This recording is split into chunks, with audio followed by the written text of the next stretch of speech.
Éternel, notre Dieu, c'est toujours une joie pour nous de nous retrouver pour cette méditation. Aide-nous, dirige-nous et donne-nous, Père éternel, de comprendre ta parole.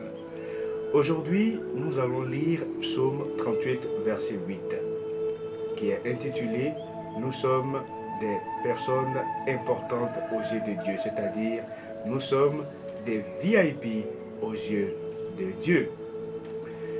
Combien précieuse est ta fidélité, ô Dieu! À l'ombre de tes ailes, les humains trouvent un abri. Psaume 38, verset 8.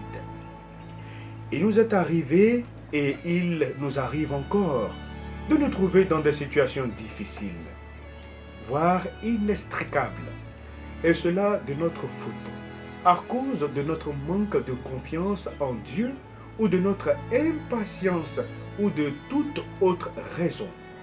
Mais lorsque nous nous tournons vers Dieu, nous sommes illuminés par sa bonté et par sa grâce.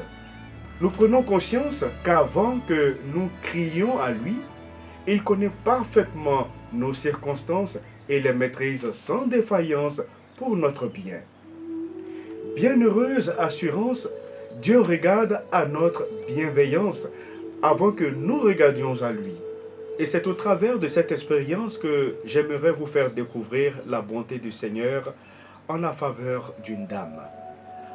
Enceinte de son deuxième enfant, elle prépare son départ pour se rendre au centre hospitalier pour des examens médicaux quand subitement une pensée lui vient à l'esprit.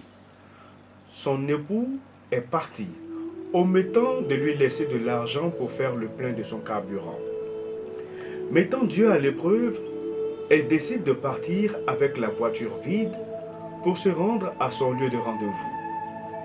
Écoutant la radio en toute sérénité, un autostoppeur impose un arrêt.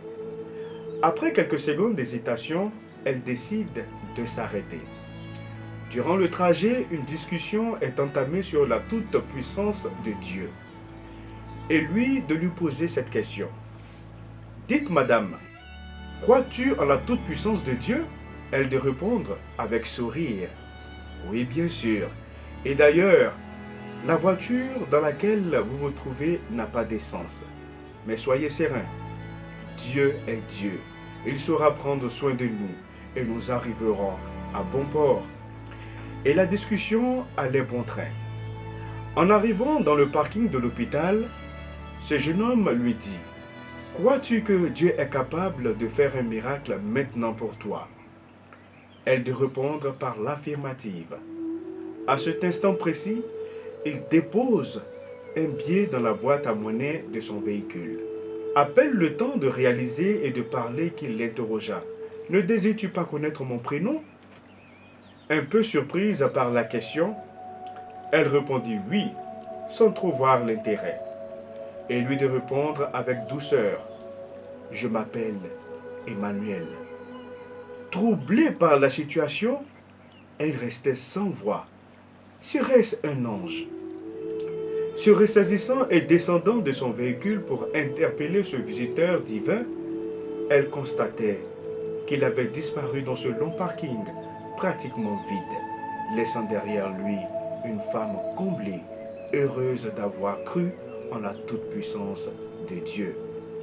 Prions ensemble. Père, augmente ma foi afin que je te voie. Amen.